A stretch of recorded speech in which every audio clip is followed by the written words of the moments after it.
I remember grabbing my buddy's arm and saying, I can't see, I can't see. And I was panicking. I was really panicking. Imagine realising something is critically wrong with your body, but finding yourself unable to say the words, I need help.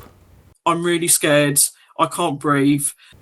That's exactly what happened to my guest today after a fairly standard 60-metre technical dive. As her symptoms spiralled from pain to deteriorating vision, she found herself in a psychological trap and kept this a secret from the rest of the team. And I just sort of whispered to him, I think I'm bent. Fran joins me today to discuss how events unfolded and, crucially, why she felt unable to speak up when it mattered the most. It was back in July 2024. We were doing a dive to a wreck called the Austral Bush, Dark Star, and it was my inaugural dive on the boat. I've been trying to dive with you guys because obviously you were there, Dom, and I've been trying to dive with you guys for, well, I say trying, I've been wanting to dive with you guys for, probably a good couple of years at least, because I saw the kind of expeditions you did, and it's the kind of diving that really interests me to do, unknown marks, virgin shipwrecks and stuff like that. That day it was a bit unfortunate.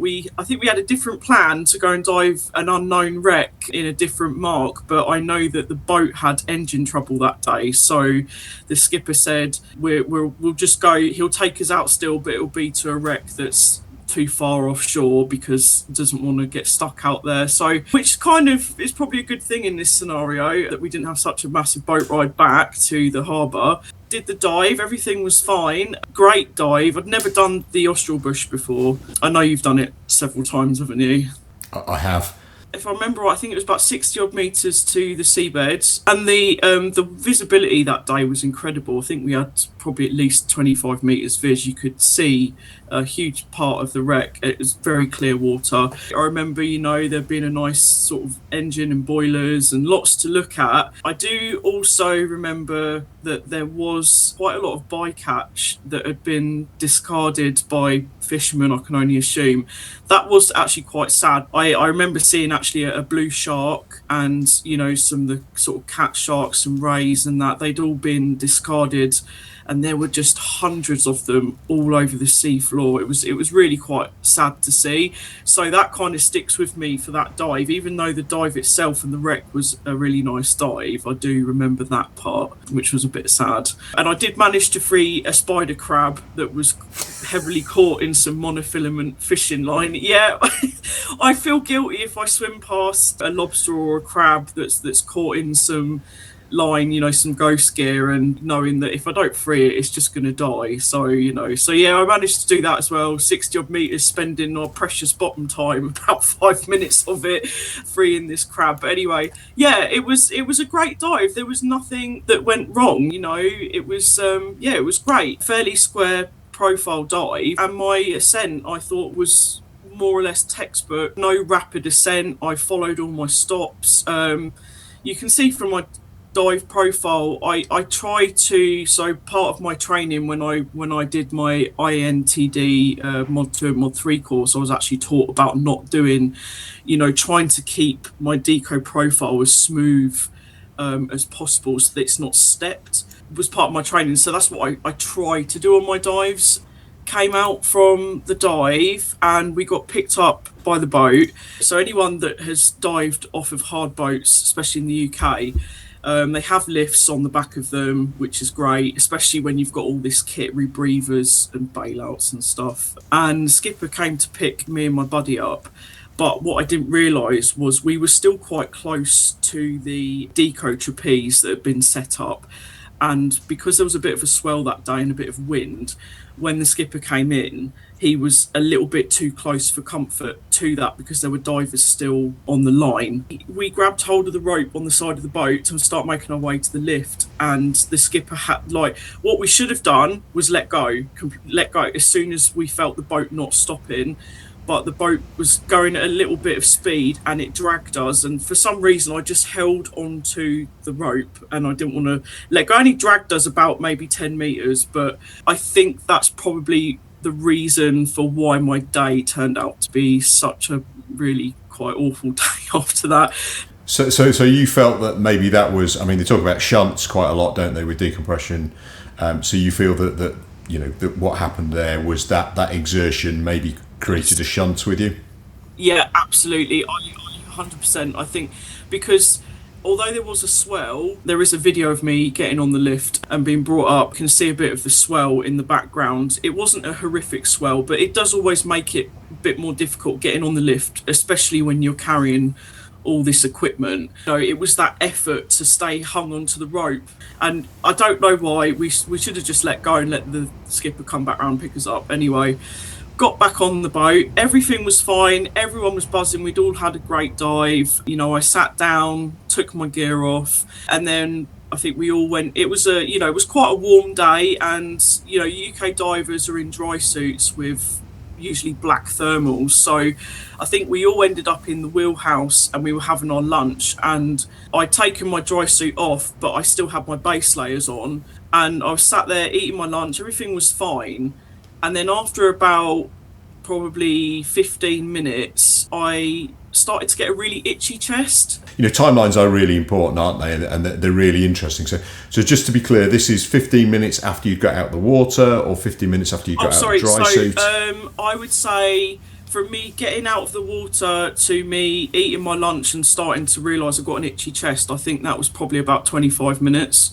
25 minutes, something like that. I started to get an itchy chest. At first, I didn't think anything of it. I just thought, well, I'm quite hot. I've just been in my dry suit. And then within 10 minutes of that itching starting, I got a pain that started to shoot right down the side of along my chest and down my side. Which side? Left side, right side? If I remember right, it was my right side.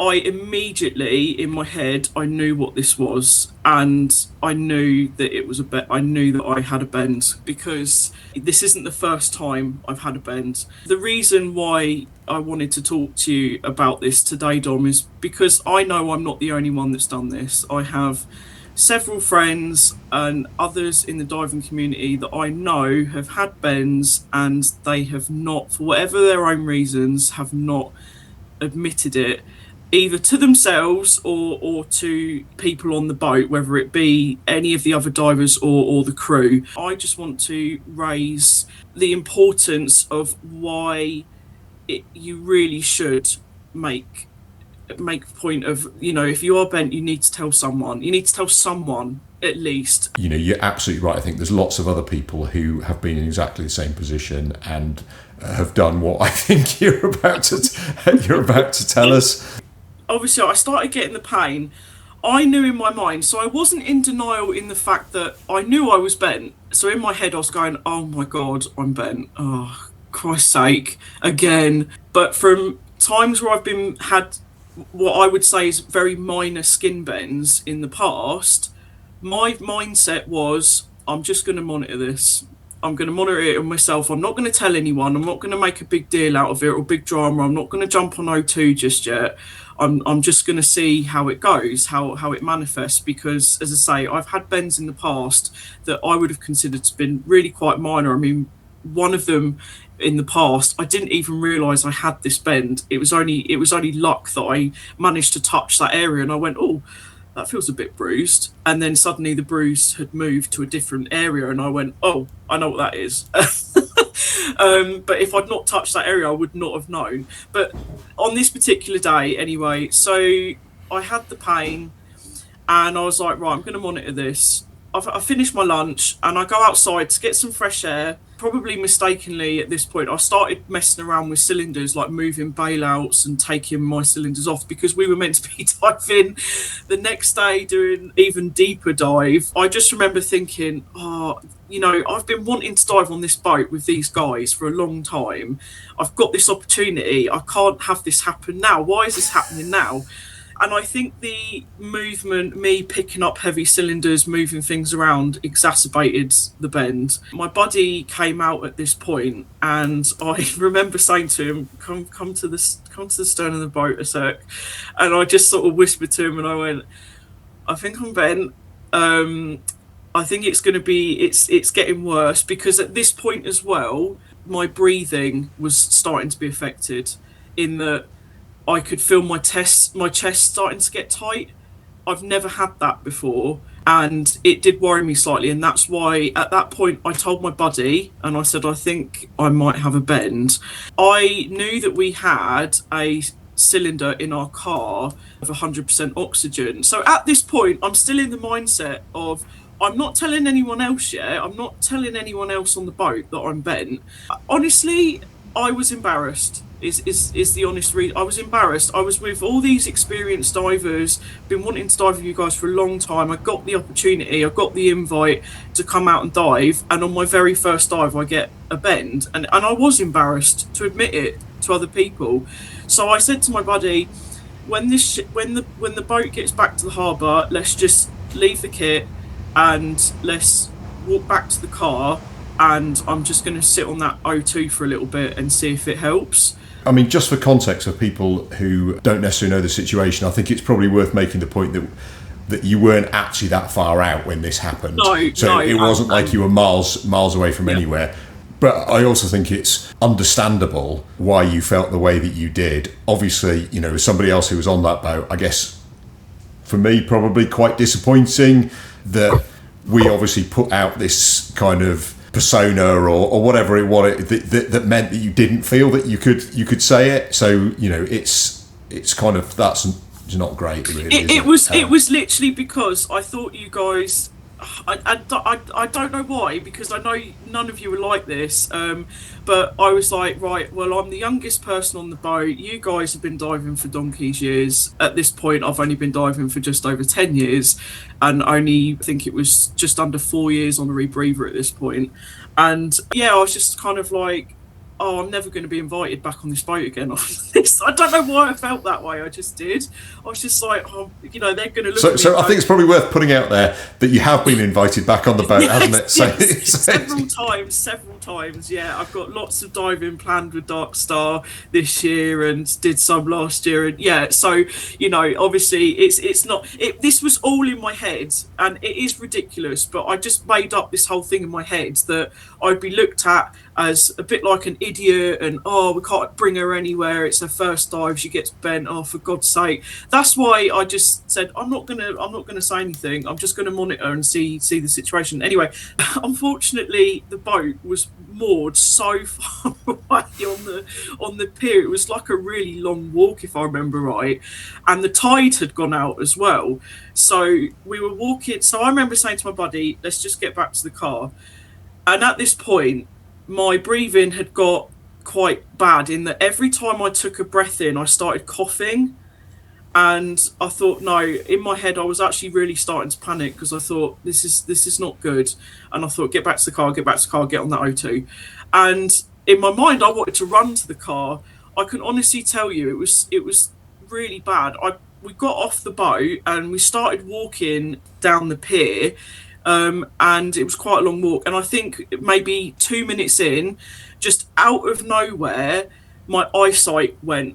And the only way I can explain it is I temporarily lost my eyesight, in that I was walking down, and you know, like the really old TVs, when you don't have a signal, you get all the black and white dots and like the static, you know, the static white noise. Yeah. That's literally how my eyesight, that's what happened to my eyesight, and I couldn't see except for all of this kind of black and white blinky type whatever. And I remember grabbing my buddy's arm and saying, I can't see, and I was panicking. I was really panicking at this point. And he was going, well, do you want me to go back to the boat and get some help? And I went, no, I just want to go to the car. So I'm getting quite stressed at this point. So I think my heart rate's probably raising anyway, which is making my breathing worse. I wanted to walk, or get back to the car as fast as I could. I physically limited to the speed of probably an old age pensioner at this point. I couldn't see properly. My eyesight did come back. It went away, but within about, I would say, a minute to a minute and a half, my eyesight started to come back and I could see again. But that was really just bizarre. I mean, I'll be honest. You've got some horrendous symptoms here, Fran. You've got difficulty breathing. You've gone blind. You've got all these pains. Obviously, I was there with you on the boat that day. I had zero idea that any of this was happening, and I kind of wish I did, because we could have all. Honestly, I every time I think of this story or I tell it to someone, it does remind me of how much of an idiot I was that day. And it was just an embarrassment. I think we've got to be really careful about giving ourselves and giving other people labels. I mean, the whole point about safety systems, is that people don't behave the way they do because they are idiots. You're not an idiot. You felt in a particular way, and that's the reason that you made the decisions that you did. I mean, for me, I've talked about incidents with different people and all those sorts of things, and the thing that comes to me time and time and time again is divers, when they are injured, normally have all these kind of pressures on them. They're worried and all those kind of things. The moment somebody else becomes aware of it, the impetus is on that person to make the right decision, whether it's a buddy or a boat crew or somebody else. And I think it's a really important lesson. Other people have to step up to the plate. Probably your buddy's getting a bit of a hard time from me here, but other people have to step up to the plate and make the right decision for the person who is in a very difficult place. Anyway, off my soapbox. I think I should probably say at this time, my buddy was my boyfriend at the time, my long-term boyfriend, so he would have been in the shit if he'd not listened to me. Sorry, I didn't mean to swear, but he would have been in trouble if he didn't do what I said. I was kind of like sort of pleading with him, just please do it. And I could see he was really genuinely worried about me. We managed to get to where there's where the gate is to get onto the pier, and at this point, because the tide had gone out, this was I saw the ramp, and it was like that, and you want to see me going up this thing, and I just remember walking up it, literally doing granny steps, and I was holding on to the railing hand over hand, pulling myself up this ramp, and I'm really struggling to breathe. I just remember thinking, I hope no one bloody sees me, because I must look like I don't even know. At that point, my buddy went, I'm going to run to the car, because the other problem was the car park was a bit of a walk from the yacht haven as well. He ran to the car and went and got it, and I just remember thinking, what on earth is going on? Like, I've never had this before, and I was scared. And I actually remember, I can't remember if it was yourself, I think it might have been, I don't know if it was yourself or a couple of other divers at this point actually walked past me and were like, "You're right, Fran." And I was like, yeah, I'm fine.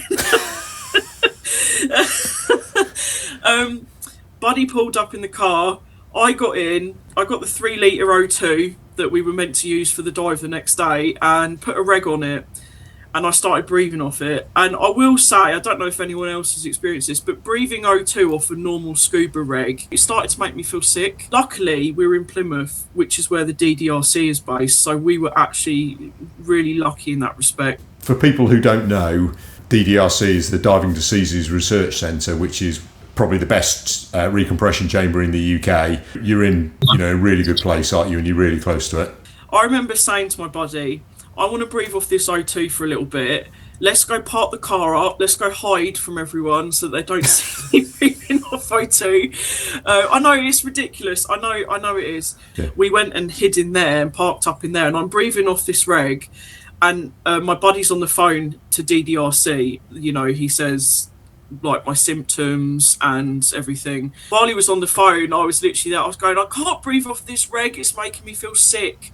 And he was going, all right. He spoke to one of the doctors at DDRC, got on the phone. What they said was, because every time I was breathing in and coughing, they were worried that I actually had burst my lung. Even though I was panicking, I was getting a little bit sort of like annoyed. I was like, I just want to go in the chamber. And they said, no, we need to make sure you haven't burst your lung because of the coughing, we're concerned. So you need to go to A&E. As soon as they said that, I was like, oh, I'm going to die. I'm going to die because A&E is going to be rammed and I'm going to be waiting in there for hours. And they said, no, they're going to have me triaged through. So anyway, we turned up at Derriford.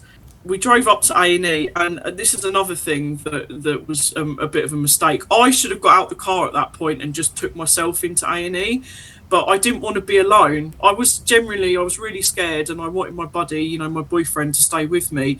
He couldn't leave the car there. We turned up at A&E, and I'm not joking, there was like 8 ambulances parked out the front, and I could see through the front doors of the A&E that room was so busy. There were people standing up, there was no seats left, and that made me panic even more. And he went, do you want to get out and just go to reception, tell them you're here? And I said, no, I don't want you to leave me. And he said, well, I can't leave the car here. I said, well, let's just go park the car quickly. I didn't realise that the private car park is up on a massive hill. We drive up the hill, find a space, and then we have to walk down all these steps to get back to the hospital. And at this point, I am crying at this point. I'm really scared. I can't breathe. I can't walk. And now I'm starting to feel the skin bend on my stomach forming as well. Because I did have quite a big skin bend on my stomach. My skin started going all marbly and purple, and it was I was walking down these steps and I was in tears and I was so scared. I was crying. And one of the things that I said as well, I was going, what if I can never dive again? Because I was scared. I was like, diving is everything to me. It's my passion in life. I live for my diving. And I was genuinely scared that a doctor was going to say, you can't dive again. You're having trouble in breathing. You're in quite a lot of pain. And your most important priority is... Can I dive again?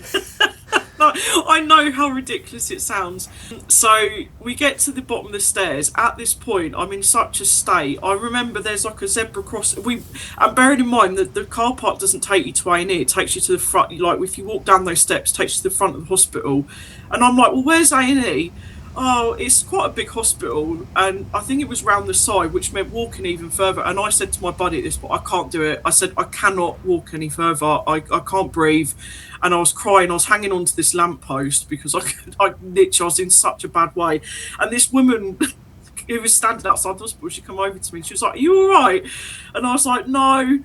And my buddy ran into the hospital, found the first person with an NHS badge and was like, can you help my girlfriend? She's in a really bad way and we're trying to get to A&E, but we don't know how to get there. This poor guy ended up being a doctor who was on his lunch break, ran out, put me in this wheelchair, and thank God we found him, because he took us through what I can only describe as a maze of corridors to get to A&E. He took us through the hospital, and because he had his badge, he was like swiping through all these different doors, and he got us through to A&E.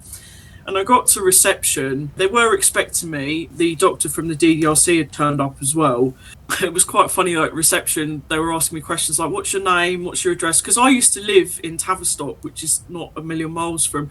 So they had all my old details on there. And I actually remember saying to the receptionist, this isn't important right now, because she was saying she was going, what's your address? And she's going, I've got this on here. No, that's not my address. And can I get your new address and details? And I went, can we do that later? Because I'm really struggling to breathe here.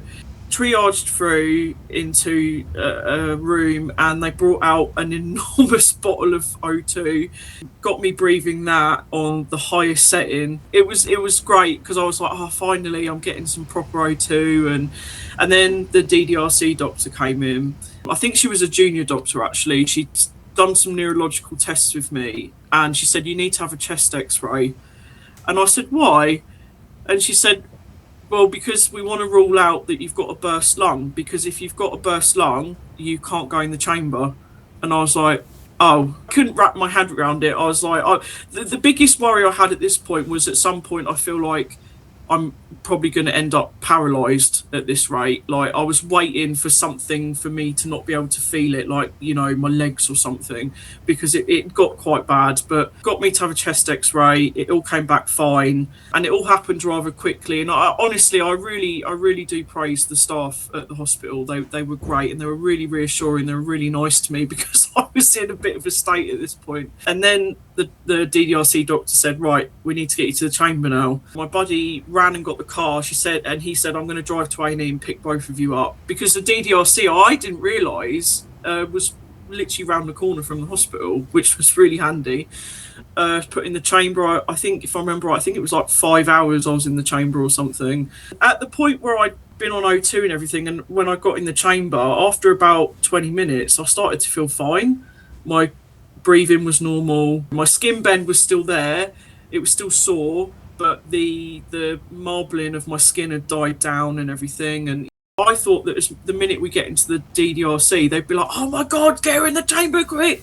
I remember just being put in a room and doing more tests and being put on more O2 and having to fill out paperwork. And I was like... So that is really common, by the way. Everybody I've ever spoken to who's been in the chamber has expected this kind of blue light thing where they get whished through and thrown in the chamber instantly. Yeah, that's and what I thought would happen. Yeah, everybody I've spoken to who's been in the chamber says exactly the same as yourself, which is that you end up spending quite a long time, a lot longer than you think, sat round waiting to go in. And then the longer I sat there, like, filling out paperwork, I thought, well, it can't be that bad then, because they're not acting like this is like life or death right now. So I don't know. I just wasn't familiar with the process. Like, as I say, I just thought you'd just get rushed straight in. From the time we got back to the harbour, which I can't remember if you remember, Dom, I think it might have been like around 2 or 3 o'clock in the afternoon. I came out the chamber and it was like gone 2 o'clock in the morning, put it that way. I was really tired. They wouldn't let me sleep in the chamber either. I kept saying to them, I'm really tired. Can I have a nap? And the guy who was he said, no. I said, why not? He said, because then I won't be able to tell if you're actually sleeping or if you've died. Which I guess is fair.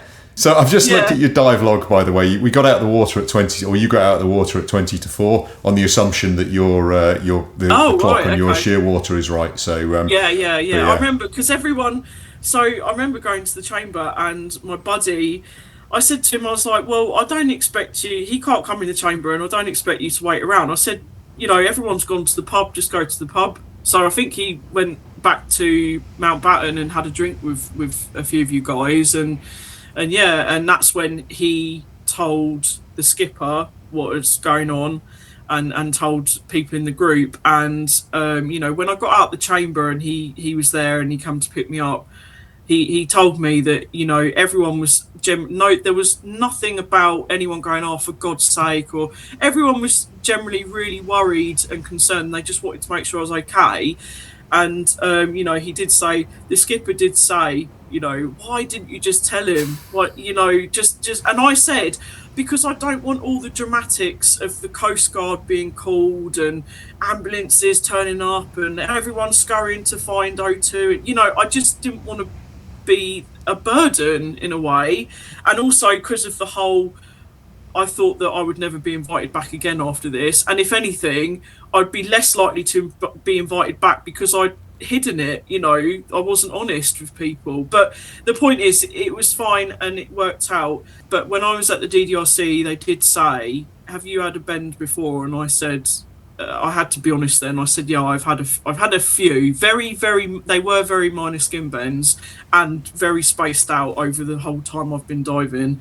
I always put them down to, and this comes into the denial thing. Whenever I'd had a little skin bend in the past, I'd tell myself, oh, well, I'm dehydrated. Oh, I didn't get enough sleep. Maybe I just did a bit too much work on that dive, which ironically obviously feeds into the fact that I was later diagnosed with a PFO.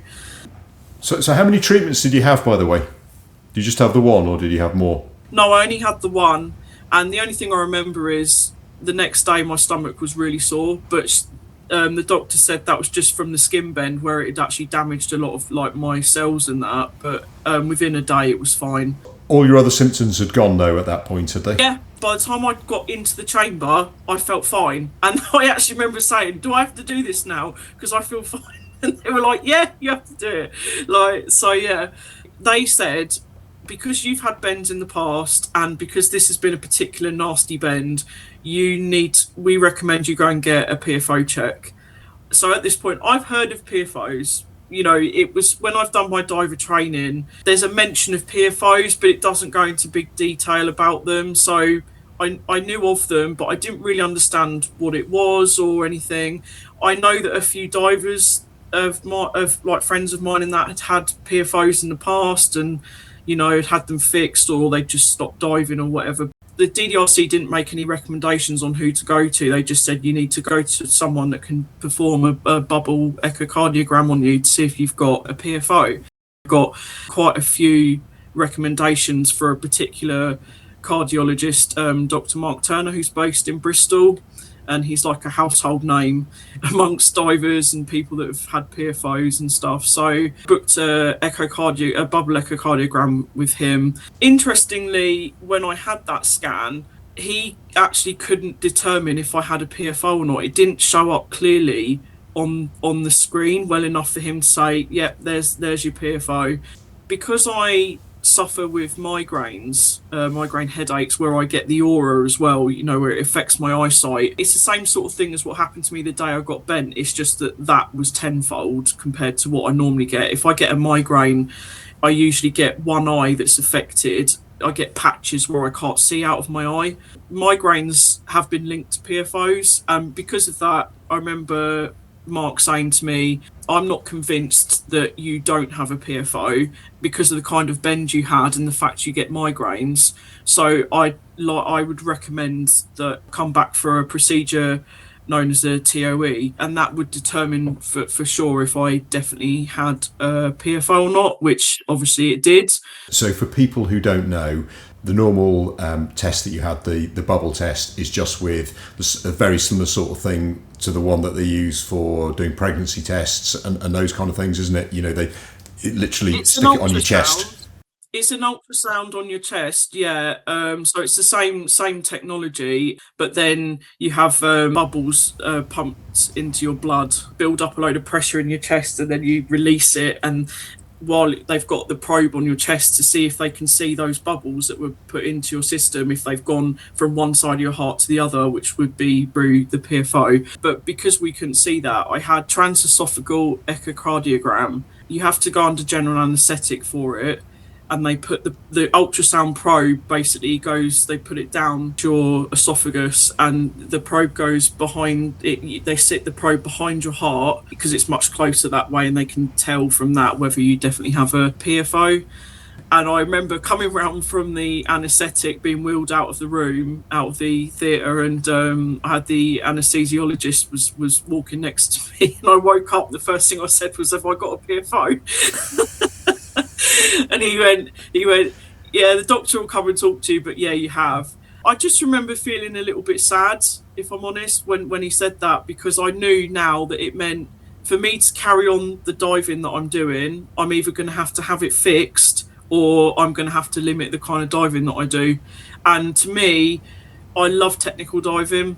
It's not about the depths. It's just, I'm not like a depth junkie as such, but the deeper wrecks tend to be more intact, more interesting. Wreck diving is my passion, and I knew that if I didn't get my PFO fixed, then I there's just no chance that I could safely carry on that diving knowing what I know now.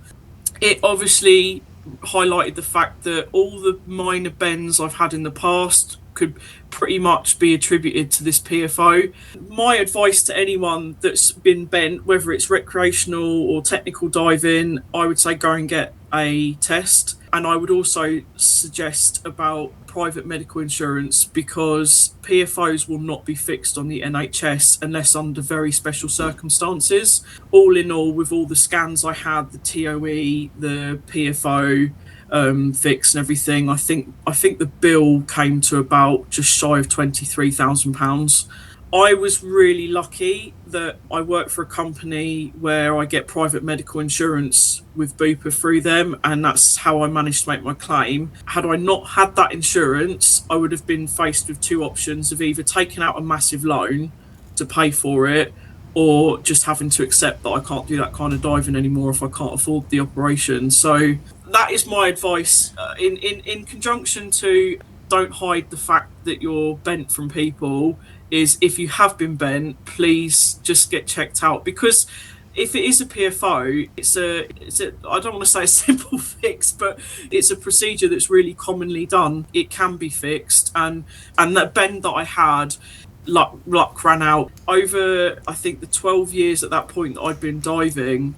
I'd had maybe, I think it was 4 or 5 very minor skin bends, one of which, my first ever one, used to say, I don't know to this day if it was a bend.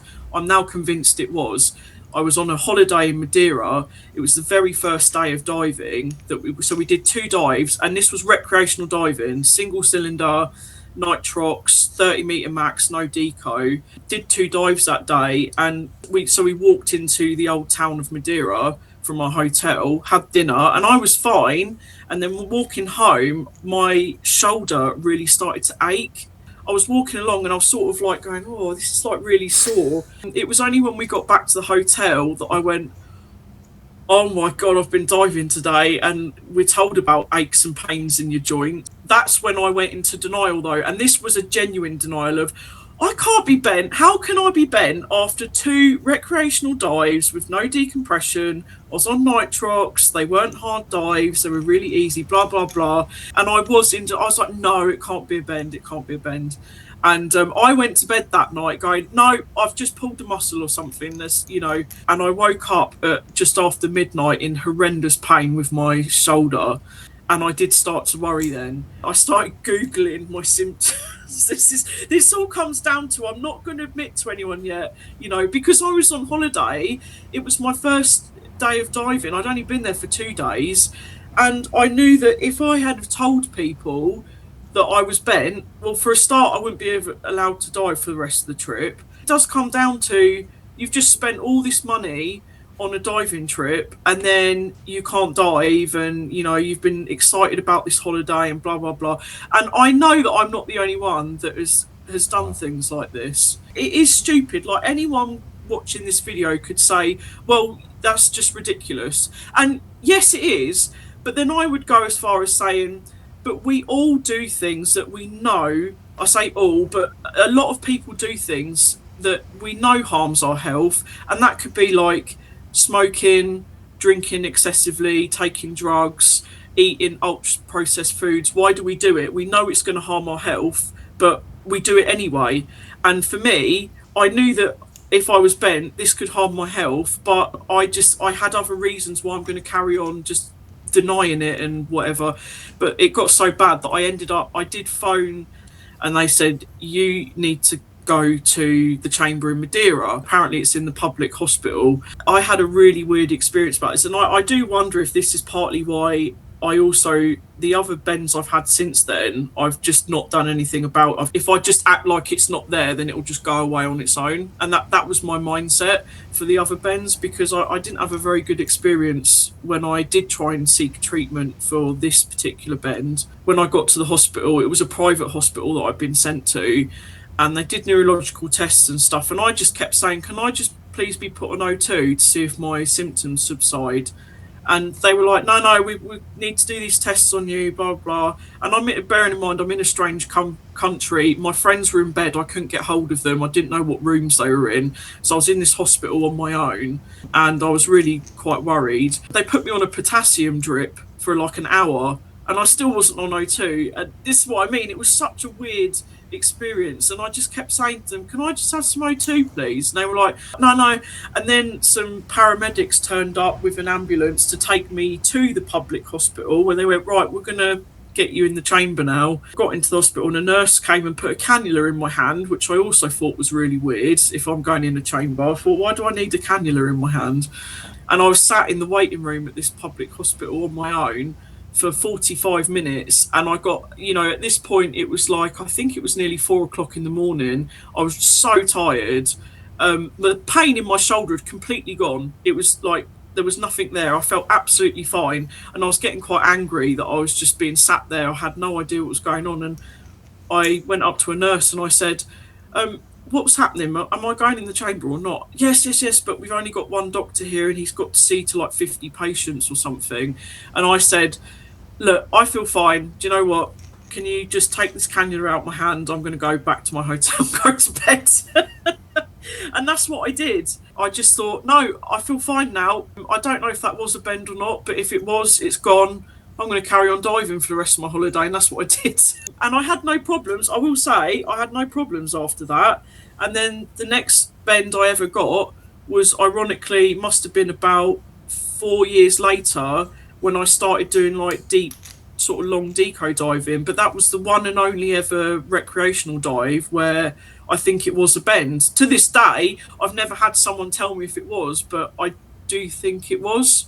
Definitely sounds one to me. I guess two aspects. One, you didn't have a good experience when you reported it, and the second is that it, went away of its own accord. You can see how there's clear linkage between what happened then and what happened, on the dive where it obviously all kind of came to a head. So that's really interesting there. I know some people wince and go, "Oh my God, I can't believe you did this." But I went back to bed for about 3 hours, and then I set an alarm for 8 o'clock that morning because we were due to go out on a dive at 9 o'clock. So I set an alarm at 8, got up, went and had breakfast in the hotel, and my friends came down, and I went, "Well, I was in the hospital last night," and they were like, "What?" And I said, "Well, I don't know if I was bent." And this, I was honest with him. I said, "I don't know if I was bent or not," but they never seemed to rush to put me in a chamber. They never put me on O2. They just put me on a weird potassium drip, they said it was. And yeah, and I said, "But I feel fine now." So, and they were like, "Are you sure you want to go diving?" I went, "Yeah, I'm here to dive. Otherwise, I might as well go home." So they were like, "Okay," and I could see that they were a bit, but it was my decision at the end of the day. And I was like, "No, I've spent a lot of money coming on this holiday. I want to go diving. It's what I love." So yeah, and I had some great diving that week, and I had no other issues. My shoulder pain never came back. I never got pain anywhere else. In the years that followed, I have had a couple of very minor skin bends. I knew they were bends. I knew they were when it happened, but I had this mindset of, if I just ignore it, it will go away. And to be honest, you did ignore them, and I guess they did go away. Yeah. Obviously, I make myself sound like... So I would say I wasn't ignoring them in my mind, and I was monitoring them in myself. I was thinking, if these get any worse, but they always, after a few hours, they subsided to the point where they weren't there anymore.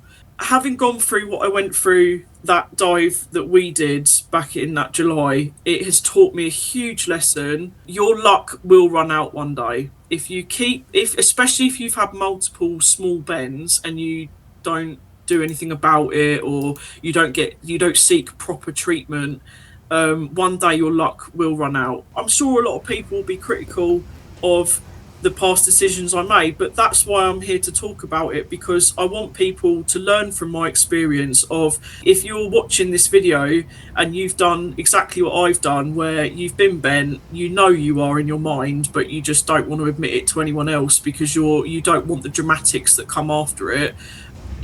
You really are taking a real gamble.